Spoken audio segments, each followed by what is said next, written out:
ஓம் ஸ்ரீ குருப்யோ நமக. நன்றாக குரு வாழ்க, குருவே துணை.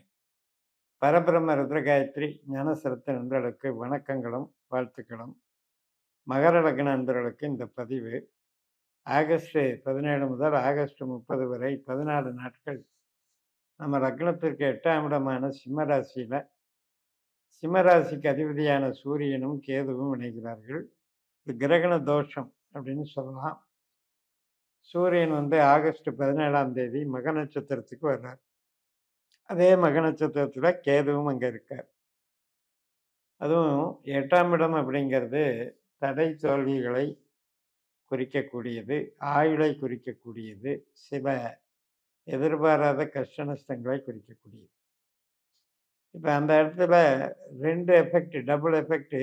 அதுல 2 பேருக்கும் எதிரெதிர் கிரகங்கள், ஆகாத கிரகங்கள், பகை கிரகங்கள் சேர்க்கை பெறுவதனால நமக்கு கொஞ்சம் கவனமாக இருக்கணும். சரி, எந்த விதத்துல கவனமாக இருக்கணும் அப்படின்னா, இருக்கிற வேலையை பாருங்க. புது மாற்றங்களை உருவாக்க வேண்டாம். புதிய முயற்சிகளை மேற்கொள்ள வேண்டாம். இதெல்லாம் யாருக்கு அப்படின்னா, சூரியன், கேது திசையோ, புத்தியோ, அந்தரமோ, சூட்சமோ நடக்கிறவங்களுக்கு. மற்றவர்கள் இதை பற்றி பொருட்படுத்த வேண்டியதில்லை. இருந்தபோதிலும் மற்றவர்களுக்கும் கூட 8ஆம் இடத்துல சூரியன், கேது வருவது ஒரு சில நட்சத்திரத்திலேயாவது அது தன்னுடைய பாதிப்பு செய்யும். இப்ப சூரியனுடைய நட்சத்திரம், கேது நட்சத்திரம் இந்த 14 நாட்ல வருதுன்னா, அந்த டைம்ல கூட நமக்கு ஒரு பெரிய பிரஷர குடுக்கும். ஸோ, மொத்தத்துல கெட்ட ஸ்தானத்துல இருக்கிற கிரகங்கள். இப்போ நமக்கு நம்ம ஜாதகத்துல அனலைஸ் பண்ணி பார்த்து நம்ம பாஸ்கரா அஸ்ட்ராலஜி சிஸ்டம் படி உபநட்சத்திரங்களை கண்டுபிடிக்கணும். லக்னத்தை யார் இருக்கிறாரு, 2, 4, 6, 10 இதெல்லாம் யார் இருக்கிறாரு, இப்படி 12 பாவத்துக்கும் நம்ம பிறந்த நேரத்துக்கு எந்த அதிகாரிகள் வருகிறார்கள் அப்படின்னு நம்ம பார்க்கணும்.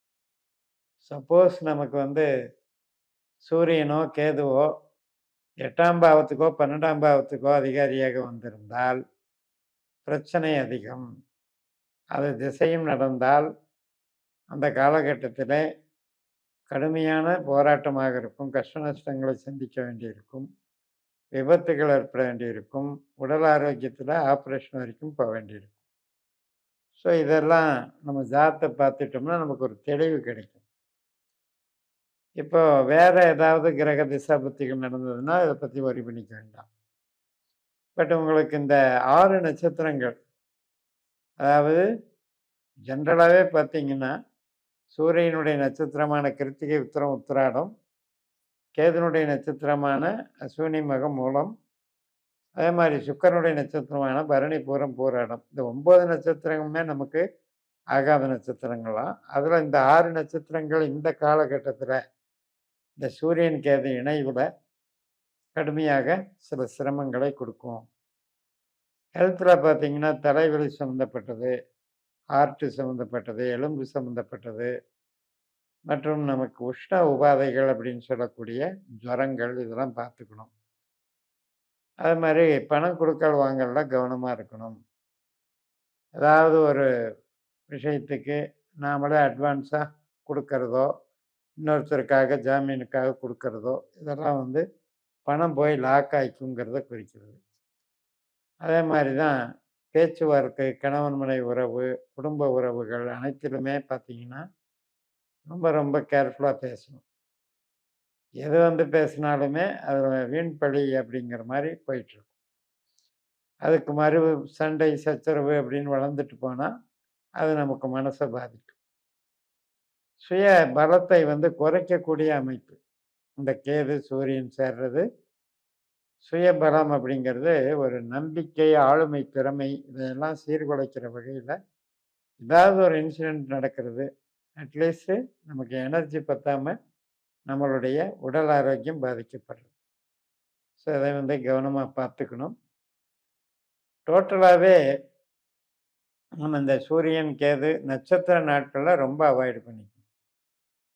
தகப்பன் அப்படிங்கிறது சூரியன். அப்ப அந்த வகையில நமக்கு ஒரு பிரயோஜனம் இல்லாம உறவுகள்ல வரக்கூடிய சீர்கேடுகள்னு எடுத்துக்கணும். அதுபோக இப்ப நமக்கு பணம் போட்டு பணம் பண்ற வேலையில இறங்குறது கூடாது. அதே மாதிரி மாற்றங்கள் சம்மந்தப்பட்டது வேண்டாம். வீடு கட்டுறது அல்லது இடம் வாங்குறது ஏற்கனவே நம்ம கட்டிகிட்டு இருக்கோம் அப்படின்னா, அதில் வந்து ஒரு டென்ஷனை கொடுக்கும் இந்த டைமில். அதை கொஞ்சம் பார்த்துக்கணும். குழந்தைகளாக இருந்தால் படிப்பில் வந்து ஞாபக மறதி, அசதி அல்லது உஷ்ண உபாதைகள் இதன் மூலம் பாதிக்கப்படுறதை காட்டுது. குழந்தைகள் சம்மந்தப்பட்டது, அறிவு சம்மந்தப்பட்டது, ஆழ்ந்த அறிவு சம்மந்தப்பட்டது, நம்மளுடைய டெக்னிக்கல் மைண்டுன்னு சொல்லக்கூடிய ஒரு ஆராய்ச்சி சம்மந்தப்பட்ட விஷயங்கள் இதுக்கெல்லாமே கொஞ்சம் தடையாக இருக்குது. அது மாதிரி அந்த மாதிரி லைனில் இருக்கிறவங்க இந்த காலகட்டத்தில் அசால்ட்டாக எதையும் செஞ்சிடக்கூடாது. அது வந்து தேவையில்லாமல் அது ஒரு எரர் ஆகிடும், தப்பு பண்ணிட்டோமே அப்படின்னு தோணும். அதாவது ஒரு டிசைனிங்கில் இருக்கவங்க, ஸ்மார்ட் ஒர்க் பண்ணுறவங்க, உங்களுக்கெல்லாம் வந்து அந்த கருவிகளை கையாளுறதுலையோ அல்லது இவங்க அந்த அறிவை பயன்படுத்தி செய்யும்போது தவறுகள் நடக்க வாய்ப்பு இருக்கு. அதே மாதிரி பிரியப்பட்ட நபர்கள் கோவப்படுறது, பிரியப்பட்ட வகையில் நமக்கு அப்செட் ஆகிறது, இதுக்கும் நம்ம பார்த்துக்கணும். இது மட்டும் இல்லை, நமக்கு வேலை வாய்ப்பு அப்படின்னு எடுக்கும்போது வேலை வாய்ப்பு சம்மந்தப்பட்டதுங்களை வந்து எக்ஸ்ட்ரா பேர்டன், ஓவர் அதிகமான டார்ச்சர் பண்ணுறது, அதிகமான ஒர்க்லோடு கொடுக்கறது, வேலைக்கு திடீர்னு இந்த டைமில் கிடைச்சாலும் ரொம்ப குறைந்த சம்பளத்தில் கிடைக்கிறது.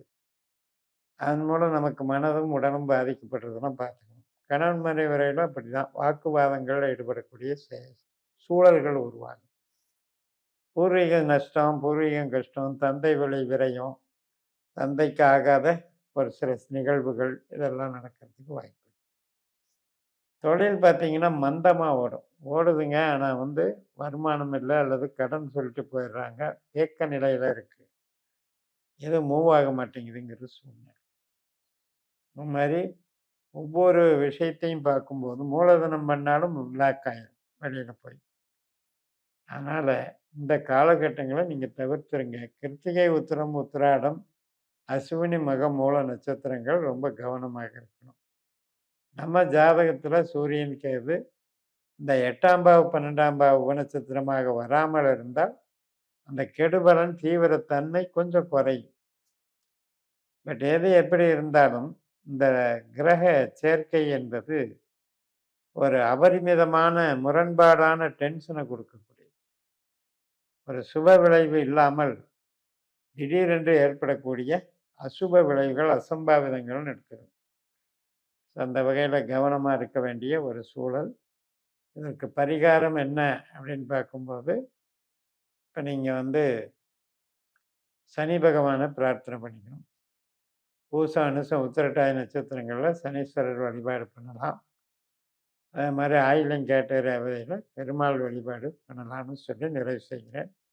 இந்த சேனலை சப்ஸ்கிரைப் பண்ணி ஷேர் பண்ணுங்கள். உங்கள் தனிப்பட்ட ஜாதக பலாபலன்களை என்னுடைய வாட்ஸ்அப் நம்பரில் தொடர்பு கொண்டு பலன் பெறுங்கள்.